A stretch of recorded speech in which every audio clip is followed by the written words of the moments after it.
Buenos días, don Richard. ¿Cómo está? Buenos días. ¿Me escucha? Sí, Buenos días, ¿cómo está? ¿y usted cómo amaneció? Bien, gracias. Ya le abrí los espacios. ¿Cuál era el que necesitaba? A Cintia, no sé. Pero usted creo que era el que terminaba que terminó ayer. Ya todos los tenemos hechos. ¿Cómo dice? Ya todos los tenemos hechos. Bueno, ¿lo pudo subir todo? Sí, ya todos los tenemos listos. Bueno, está bien. Entonces, el tema de este fin de semana es el testamento solemne otorgado en país extranjero, ¿verdad? Y nosotros mirábamos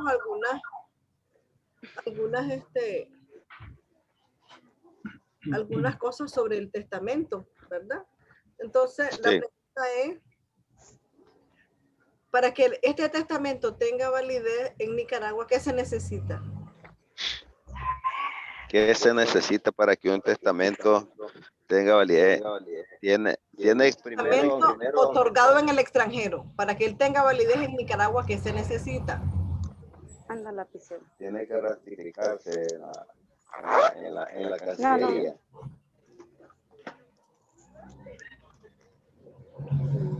No, he leído. El ciudadano, profe, el ciudadano que lo emite, el ciudadano que lo emite. ¿Me escucha? Dígame. Si se escucha. Le digo, el ciudadano que emite el testamento tiene que cumplir con los requisitos establecidos en Nicaragua. Sí. ¿Cuáles son esos requisitos? Si el testamento es abierto, tiene que hacerlo con 3 testigos ante un notario público. Que es cerrado, tiene que hacerlo con 5 testigos. No, Y estamos hablando de que el testamento fue hecho en el extranjero y usted lo trae para acá. ¿Cuáles son los requisitos para que él sea válido? No he leído. estoy tratando de adivinarlo. Cintia, ¿tiene alguna idea? No he leído, profe. Bueno, él debe Profe, no lo he leído. Profe. Tienen que leer, muchachos. El testamento tiene que ser traído a Nicaragua, ¿verdad? Y deberá ser autorizado por un ministro plenipotenciario. Tiene que pasar por el consulado de la Cancillería, ¿verdad? Del Ministerio de Relaciones Exteriores para ser sellado también, ¿verdad? Pero ahí, ¿cómo le llama al procedimiento? Autenticarlo. Sí, exacto. Tienen que autenticarlo acá para que él tenga validez, ¿verdad? Y llenar los requisitos. Entonces, el procedimiento es el siguiente. Se remite una copia del testamento, ya sea abierto, al ministro de Relaciones Exteriores, ¿verdad? Al Ministerio de Relaciones Exteriores, perdón. Entonces, el MINREX, ¿qué hace? El MINREX, a su vez, ¿verdad? Lo autentica, lo firma el jefe de delegación, ¿verdad? Y manda la copia al juez del último domicilio de esta persona que está viviendo allá en el extranjero, ¿verdad? Para que lo protocolice, ¿verdad? En el protocolo del juzgado. Si no se conoce el domicilio del testador, entonces se remite, ¿verdad? Al juez de distrito de la capital para su protocolización, ¿verdad? Bien. Ahora, hay otro punto que nosotros mirábamos en estas diapositivas, porque también toqué un poco acerca del testamento abierto y cerrado, pero eso lo miramos en la clase anterior. Entonces, estoy dando solo el testamento otorgado en país extranjero y los testamentos especiales, que son el militar y el marítimo. Entonces, el procedimiento para elevar a escritura pública el testamento abierto lo dice el artículo 1044 de nuestro Código Civil, ¿verdad? Este procedimiento para elevarlo a escritura pública, ¿verdad? Entonces, un testamento verbal. Estamos hablando que también puede ser verbal el testamento. O sea, la persona lo dijo solo oralmente, ¿verdad? Entonces, uno busca el juez competente del lugar donde se otorgó el testamento, ¿verdad? Donde se abre la sucesión, recuerden, ¿verdad? Entonces decíamos, quienes están legitimados para obrar, es decir, para solicitar este testamento, porque fue verbal, recuerden. Entonces, el que tuviera interés en el testamento, ¿quiénes? Pues el que hubiera recibido del testador cualquier encargo, ¿verdad? El que con arreglo a las leyes, pues pueda representar sin poder a cualquiera de los que se encuentren en los casos anteriores. Estos pueden ser el papá, la mamá, ¿verdad? Que están en ejercicio de la patria potestad de sus hijos menores. También el guardador por el pupilo que está sujeto a guarda. El síndico por la municipalidad que representa a la municipalidad y el fiscal general del Estado, ¿verdad? Entonces, que él representa al Estado en el caso del artículo 76, ¿verdad? De nuestro Código Procesal. Esto es los gerentes o administradores de sociedades civiles o mercantiles. Todos ellos pueden, es decir, están legitimados para obrar, para pedir, ¿verdad? Ante el juez. Entonces, cuando se hayan tomado notas o apuntes, ¿verdad? Que se haya vertido por el escrito, el testamento se presentará junto con la solicitud. Es decir, el testamento fue hecho verbalmente, pero nosotros necesitamos que sea escrito, ¿no? Que se mire quién le dejaron quién. Entonces la solicitud debe expresar el nombre, apellido de los testigos que deban de ser examinados, porque recordad que fue verbal. Entonces vamos a agarrar a esos mismos testigos que estuvieron ahí escuchando el testamento verbalmente, y estos testigos son los que por vía de solemnidad concurrieron a ese testamento, ¿verdad? Cuando el testamento entonces sea otorgado en esa forma oral, cuando se haya tomado nota o existan apuntes escritos por los testigos, entonces se exige que los testigos sobrevivan. Si alguno fallece, no, entonces no hay testamento. Ahora, si en el testamento se puso totalmente por escrito y fue firmado por el testador u otra persona a su ruego y por los testigos, entonces según el artículo 1045 del Código Civil, basta que comparezcan los testigos, ¿verdad? Presentes. Y si alguno se murió o está ausente, entonces puede abonar las firmas con declaraciones juradas con personas fidedignas, ¿verdad? Pueden ser, qué sé yo, otras personas que son de confianza, que sí, en realidad pueden dar testimonio. En todo caso, pues los testigos pues deben de declarar sobre estos extremos. ¿Qué es lo que van a declarar los testigos? Bueno, pues que si el testador parecía estar en su sano juicio, que es lo principal, ¿verdad? Que si se manifestó, que si el causante manifestó la intención de testar ante ellos, ¿verdad? Y sobre la certeza de sus declaraciones y disposiciones testamentarias, que le dejó al fulano tal cosa, que le dejó al sultano tal cosa, ¿verdad? Entonces, todas esas declaraciones van a tener que hacer los testigos. Ahora, la Corte ha dicho, ¿verdad?, que si los testigos no declaran cuál sea el domicilio, los testigos dicen, si los testigos no declaran cuál es el domicilio, ¿verdad?, del testador, la nación a que perteneció y las circunstancias que hicieran creer que se hallaba en peligro inminente, ¿verdad? Porque recuerden que él lo hizo oral, en ese momento no había notario, no había nada, ¿verdad? Entonces lo hizo en un caso de inminente peligro de muerte, ¿verdad? Entonces, tan indispensables para establecer la identidad del testador. Todos estos datos son indispensables para que establezcamos quién era el testador, ¿verdad? Y entonces ha sido hecho en tiempo de capacidad, el testamento es nulo. Es decir, para apreciar si el último ha sido hecho en tiempo de capacidad, el testamento es nulo. Es decir, si él no cumple, ¿verdad?, con todo esto, con todos estos requisitos que dice la Corte, porque tenemos que establecer la identidad, el domicilio, el nombre, ¿verdad?, del testador, entonces el testamento es nulo, ¿verdad? Recuerden de que los testamentos cumplen con unos requisitos y pueden ser impugnados si no cumplen con las solemnidades establecidas por nuestro código, ¿verdad? Por ejemplo, en estos testamentos verbales no puede exigirse, por ejemplo, un acabado perfecto, pues del conocimiento que tuvieron los testigos, pues porque casi siempre hay algunos que no saben, que no son letrados, ¿verdad?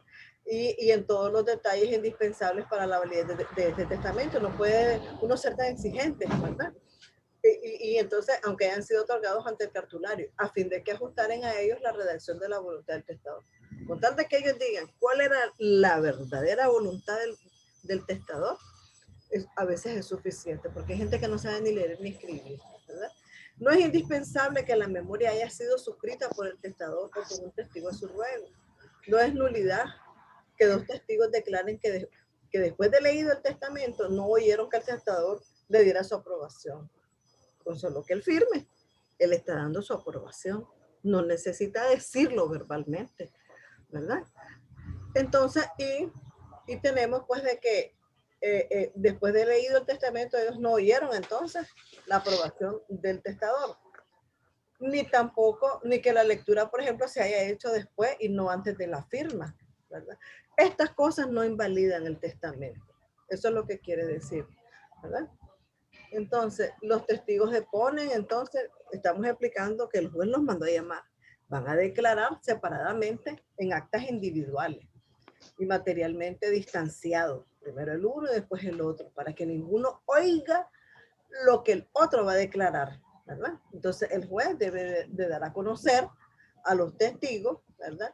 Si no los conoce, debe exigir testigos de conocimiento, por lo menos 2. Esto que siendo conocidos del juez conozcan a los testigos, ¿verdad?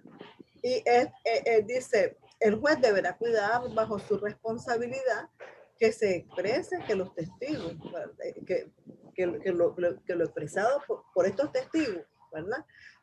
Por ejemplo, su edad, el lugar de la vecindad al momento de otorgarse el testamento, si hubo notas o apuntes, ¿verdad?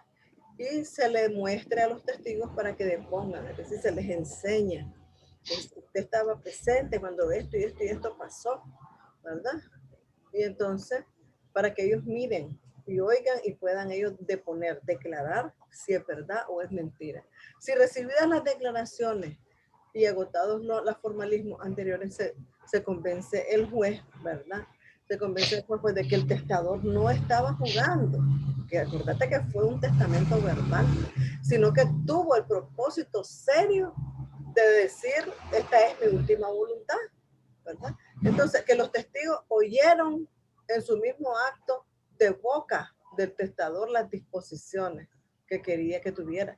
Recuerden de que la última voluntad puede ir contenida en varias cláusulas. ¿Cómo les llamamos a esas cláusulas testamentarias? Disposiciones testamentarias.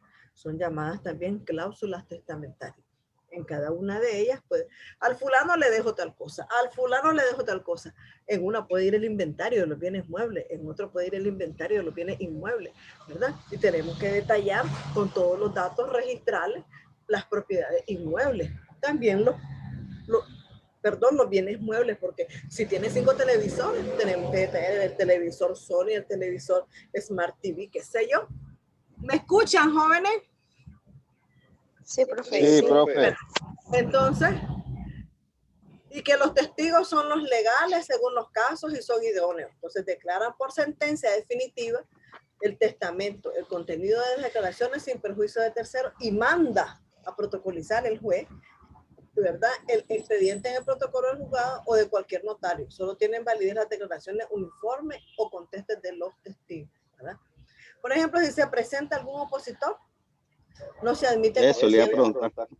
Si alguien se llega a oponer, pues no se admite contienda, porque mira, ahorita estamos tratando de hacer que el testamento esté por escrito, porque estaba verbal, ¿verdad? Entonces no se admite ninguna contienda y se le remite al contencioso, al que quiere pleito, para que una vez concluida la diligencia de protocolización, que ni siquiera lo tenemos en el protocolo, el testamento, entonces permitiéndole solamente fiscalizar las actuaciones y usar los recursos dentro de lo voluntario, ¿verdad?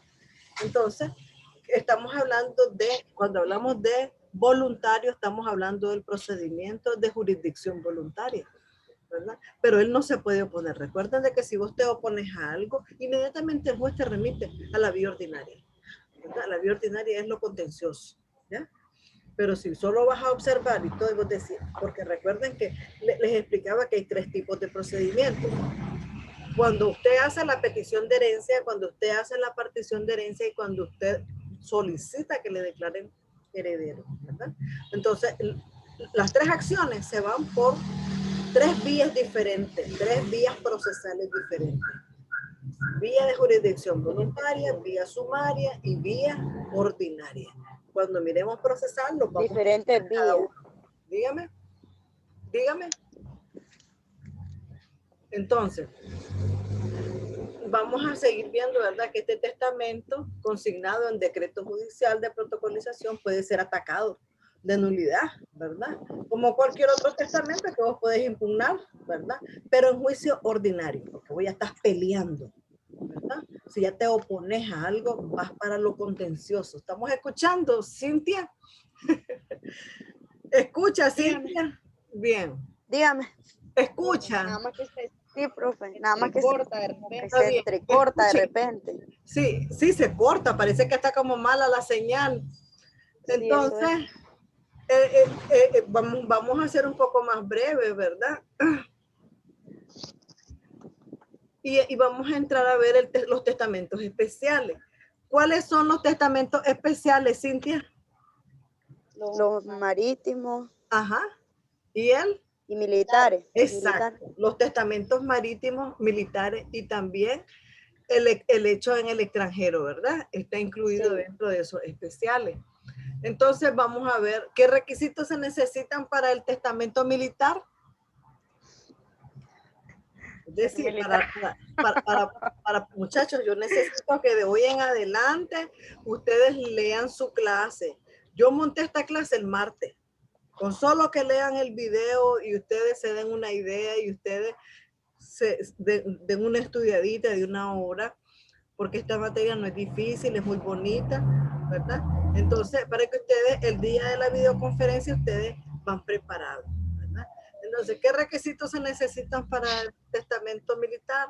Bueno, el testamento debe de ser presentado ante dos testigos mayores de 18, pues que sepan leer, escribir y que no tengan parentesco, vínculo de parentesco con el funcionario que va a autorizar. Porque recuerden de que el testamento militar y el marítimo se dice que son especiales, porque no se hacen como que hay un notario ahí, pues, ¿verdad? Sino que vamos a tomar, qué sé yo, ¿quiénes van a firmar este testamento? Para que él tenga validez ante el capitán del barco, ¿verdad?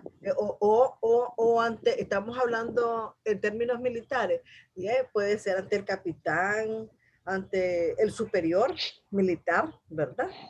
Entonces, ahora, el funcionario autorizante y los testigos firman el testamento y el testador también va a firmar el testamento si sabe escribir, ¿verdad? O puede escribir, si no puede hacerlo, entonces lo hace a ruego un testigo, ¿verdad?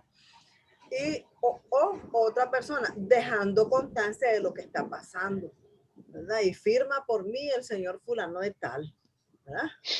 Después dice, el testamento militar debe de otorgarse entonces ante el, ¿cuál era el superior que nosotros estábamos hablando?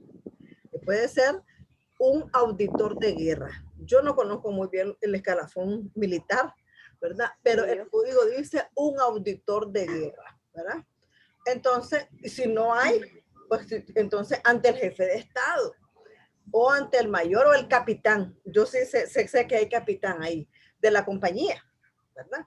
Entonces yo puedo preguntar en el examen ante quién es ante quién se otorga este testamento militar, y decíamos ante el auditor de guerra. Yo voy a poner tres alternativas y ustedes van a elegir la buena, ¿verdad? Bien. Ahora, si el militar estuviera enfermo o herido, ¿verdad? Entonces, de gravedad, está grave. Puede otorgarse este testamento por la premura, es decir, se va a morir, decir vos, hay que hacer el testamento. Y no pudiendo ser los funcionarios o jefes de que hablamos anteriormente, por ejemplo, el auditor de guerra, el capitán, ¿cómo se llama? El funcionario el jefe de Estado, ¿verdad? Entonces, será ante el médico o el cirujano. Están ellos autorizados, ¿verdad? Porque estamos en una situación de emergencia, ¿verdad? Será ante el médico o el cirujano que lo asista, ¿verdad? Después tenemos que dice, ¿qué debe de contener este testamento militar? Pues el nombre, el apellido, el grado, porque recuerden que él es un militar, qué grado tiene, o empleo, el cuerpo a qué pertenece, a qué compañía, qué sé yo, el testador, su domicilio, ¿verdad?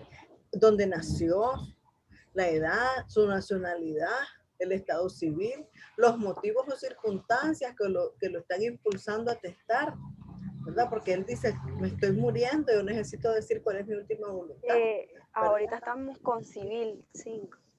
Entonces, luego tenemos el lugar, hora, mes, día, ¿verdad? Año del otorgamiento. Después la constancia de que los testigos vieron, oyeron y entendieron, ¿verdad? Las disposiciones que dijo él, cuál era su última voluntad, ¿verdad? O sea, el fondo del testamento.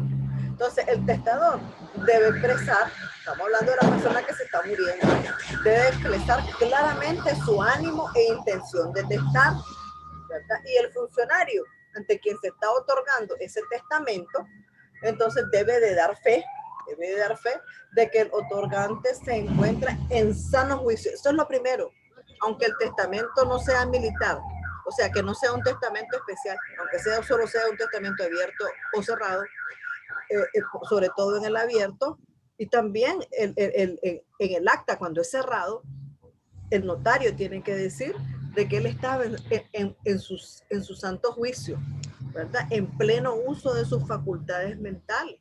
¿Por qué? Porque si él no está correcto, viene otro y te va a impugnar el testamento. ¿Por qué? Porque un testamento que hace una persona que no está bajo sus capacidades mentales no es válido. No sabe lo que está diciendo, ¿verdad? ¿Estamos entendiendo, jóvenes? Sí. Entonces, el testamento debe llevar al pie el visto bueno de quién, del respectivo jefe militar, ¿verdad? Eso es importante, eso es un requisito. Y ya dijimos que hay varios, ¿verdad? El auditor de guerra, el jefe de Estado, el capitán, el mayor. El testamento militar que no se ajusta a esas solemnidades, nulo, ¿verdad? Esa es una razón. Ahora, este testamento militar dice, tiene una vigencia temporaria. ¿Por qué? Solo tiene validez cuando el testador fallece. Eso es importante. Si él no fallece, no tiene validez. Si no llena los requisitos, no tiene validez, ¿verdad? Entonces, él dice de que el testador, cuando el testador fallece antes de los 90 días, eso es importante, ¿verdad? Antes de los 90 días del cese de las condiciones que le habilitaron para testar, ¿verdad? Entonces, hay que distinguir él tiene que, este testamento tiene que hacerse antes de los 90 días, ¿verdad? Estamos hablando del testamento militar, que dice de que cuando el testador fallece antes de los 90 días del cese de las condiciones que le habilitaron para testar. O sea, él tiene solo 90 días para poder hacer ese testamento y para poder cumplir con los requisitos, ¿verdad? Con los requisitos que establece nuestro código, ¿verdad? Si no, no va a ser Entonces válido. quiere decir que los que trabajan, por ejemplo, ellos no se mantienen en sus casas, ellos andan podría decirse en su oficio. Todo el tiempo tienen que hacer ese testamento porque solo es válido, o sea, Es que esto solo va a ser durante los válido 90 días. cuando él esté Y si él grave. no muere, Cuando él está, entonces no es válido, porque no se están llenando los requisitos. no Uno de los llega a ser válido, requisitos entonces después para que tenga validez que él otro. fallezca. ¿Ya? Pero si él no fallece, no tiene sentido. Porque recuerden de que la premura. No es válido, pero no lo puede usar, o sea, no queda así eso, no queda el testamento, que en cualquier momento, porque usted sabe que es impredecible. No. El testamento va a ser solo cuando él esté en estado de gravedad, que se está muriendo o que está bien enfermo, fue herido, ¿verdad? En ejercicio de su función, entonces se hace el testamento militar, ¿verdad? Ahora vamos a ver el testamento marítimo. Tampoco no lo leyeron, no lo estudiaron, el marítimo. Muchachos, necesito que lean. Como estuve con otras cosas, yo no entraba al aula virtual. Sí, pero ahora que ya los miro más seguidos, ¿verdad? Por lo menos están 2, ¿verdad? De los 5 que hay, necesito que lean, ¿verdad? Para que entonces vengamos aquí a hacer preguntas, ¿no? ¿Verdad? Entonces vemos el el testamento marítimo, ¿verdad? En este tipo de testamento, los casos normales del marino es que está a bordo de un buque nicaragüense de guerra en alta mar, ¿verdad? Entonces, los casos anormales son que los testamentos en buques mercantes y bajo bandera nicaragüense. Estamos hablando. ¿Cómo es? En barco o en buque de guerra. O abierto. Estás en un buque de guerra, ¿verdad? Y en Estos son casos normales, dice. Sí, sí, normales. El del marino a bordo, que él está en un buque, dice nicaragüense, ¿verdad? En alta mar, pero es un buque de guerra. Eso es lo normal para que se pueda hacer este testamento marítimo, ¿verdad? Pero dice en el segundo caso, con el artículo 1041, en este caso de peligro inminente de muerte y en caso de epidemia, ¿verdad? Se puede hacer también este testamento. ¿Eh? Entonces, si miramos estas dos hipótesis, se eliminan para el caso de que el buque sea mercante, porque esa es la excepción, quedando tan solo abierta la posibilidad del testamento abierto ante el capitán de la nave o el segundo, que es el piloto. Si el testador no firma o no puede, pues lo hace a ruego un testigo o otra persona, ¿verdad? En su lugar. Pero, y si el buque arriba a un puerto extranjero, antes de llegar a Nicaragua, entonces existe un agente diplomático. Tenés que buscar el agente diplomático cuando arriba el barco, ¿verdad? El comandante entregará entonces este ejemplar de este testamento, ¿verdad? Exigiendo un recibo y poniendo nota en el diario, en la bitácora, ¿verdad?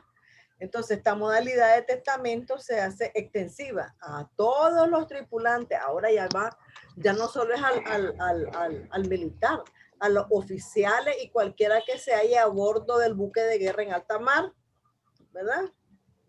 A los cocineros, si hay dinero. Sí, ellos están sirviendo ahí al buque.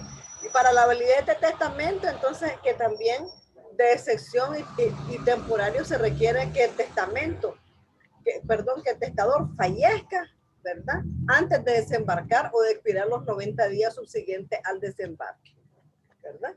Entonces, él tiene que fallecer para que este testamento tenga validez. Ahora dice, tratándose de un testamento cerrado es diferente, porque el que va a actuar como ministro de fe es el comandante de la nave o el segundo, ¿verdad? Y cuando se trata, decíamos, de la hipótesis especiales del artículo 1041, ¿verdad? Entonces, aquí tenemos que será recibida por el comandante del buque, ¿verdad? O por el segundo, y para su remisión al juez de distrito. Porque recuerden de que llegan a un puerto, ellos desembarcan y entregan el testamento, ¿verdad? Y entonces, ¿a quién se lo van a dar? A un juez de distrito de lo civil, que va a observar siempre el conducto del ministro del ministro de Marina, ¿verdad? Con el cumplimiento de todas las formas que establece el código. Bien. Ahora, nosotros ya miramos en temas anteriores el testamento cerrado, pero yo puse este capítulo del testamento cerrado porque estamos hablando de la protocolización de la apertura del testamento cerrado. Y eso está contemplado en nuestro Código Procesal Civil nicaragüense, ¿verdad? Entonces dice, está en el título 11, dice el testamento cerrado. El testamento cerrado se le llama también místico y puede ser garantizándose de la manera siguiente, ¿verdad? De acuerdo a Justiniano, pues era conocido como el fuero juzgo y regulado. Esto es doctrina, muchachos, por las partes, ¿verdad? Exigiéndose escribir en el testamento por sí mismo el testamento. Decíamos que era originario porque en tiempo de los romanos, ¿verdad? Vitali llega a decir que su origen se encuentra en las 12 tablas. ¿Se acuerdan de las 12 tablas con Justiniano, verdad? Y decíamos que era secreto también porque la garantía es que el notario autorizante y los testigos instrumentales reciban la última voluntad en un pliego cerrado, ¿verdad? Y por ende ellos desconocen cuál es la última voluntad. Entonces, en el fondo de la declaración secreta de voluntad de ese documento, bueno, que puede ser escrito por el testador o por otra persona, porque si él no sabe escribir, creo que se nos está agotando el tiempo, muchachos, estamos por terminar. Entonces, entonces vemos nosotros de que si él no sabe escribir, alguien, él metió a su cuarto a otra persona, ven y ven, necesito escribirme ahí, tal y tal cosa, ¿verdad? Aunque después le diga a otro, ven y léeme esto que dice aquí, para comprobar que lo que él quería se escribió, ¿verdad? Entonces, y los que no saben o no pueden leer son inhábiles para hacer testamentos cerrados. Es evidente que los que no pueden leer no pueden comprobar por sí mismos la exactitud de los cerrados. ¿Verdad? Después vemos que el sordomudo, estamos siempre en el testamento cerrado. El sordomudo podrá hacer testamento cerrado siempre y cuando cumpla con los siguientes presupuestos. Uno, que el testamento ha de estar todo escrito y firmado, ¿verdad?, por el testador. Dos, que el testador escriba en la parte superior de la cubierta, en presencia del notario y 5 testigos, ¿verdad?, que aquel pliego contiene su última voluntad, y el testador extenderá acta del otorgamiento dando fe al notario de haberse cumplido lo que se señala. El ciego no puede otorgar testamento cerrado. Los supuestos exigidos para el testamento de sordomudo se aplican también a todo testador que no puede hablar, pero sí escribir, ¿verdad? Entonces, eso es importante. Entonces, dice aquí, en lo tocante a la forma, pues debemos de expresar, ¿verdad?, que el testador debe de rubricar todas las hojas. Oigan bien, porque si yo solo hice una página, pues una página voy a rubricar y a firmar, ¿verdad? La rúbrica ya saben que es la abreviatura de la firma. Entonces, y después de la salvatura de rigor, si el testamento ha sido escrito por otra persona, se pone la firma, ¿verdad?, en cada hoja. El papel debe de contener el testamento, dice, y se pondrá en una cubierta cerrada y sellada. La vas a sellar y la vas a firmar, de manera que se puede extraer aquel sin romper. La cubierta será de papel sellado de 2 córdobas. Antes así lo decían ellos. Ahora no vale nada 2 córdobas, ¿verdad? El testador comparecerá con el testamento cerrado y sellado, ¿verdad?, ante el notario y 5 testigos, ¿verdad? Entonces el testador declarará que en aquel pliego se contiene su última voluntad, ¿verdad? Y dice aquí, debiendo hacerlo de viva voz. Él tiene que decir, aquí traigo mi testamento cerrado. Esta es mi última voluntad. De tal manera que todos miren, oigan, ¿verdad?, y entiendan. Bien. Luego dice que sobre la cubierta se encierra el pliego del notario y se levanta acta, ¿verdad? No les mandé yo una copia del acta. Jóvenes, ¿tienen copia del acta del testamento cerrado? No. Les voy a enviar por WhatsApp un ejemplo de una acta para que ustedes aprendan a hacerla.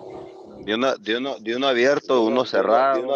No, es que a ustedes les dejé el testamento abierto. Creo que al domingo les di Sí, en todo caso es el cerrado. Es el cerrado. En todo caso el que andaría es el cerrado porque la abierta lo tengo. Sí. Sí, entonces yo les voy a tomar fotos por WhatsApp, les voy a enviar al grupo de Sabatino, ¿verdad?, el acta del testamento cerrado para que ustedes se fijen cómo se elabora, ¿verdad? Pero sepan bien que si la cubierta tiene el sobre, ¿verdad?, tiene una tapadera, la tapadera va a ser pegada, firmada y sellada, ¿verdad? Entonces dice aquí, extendida y leída el acta de otorgamiento del testador en presencia de los testigos. Ya vamos a terminar, Cintia. Será firmada por los testigos. Quiero ir al baño. Vas al baño, anda, amor. Agregar un sello a esta acta. Vaya. Estoy todavía con don Richard.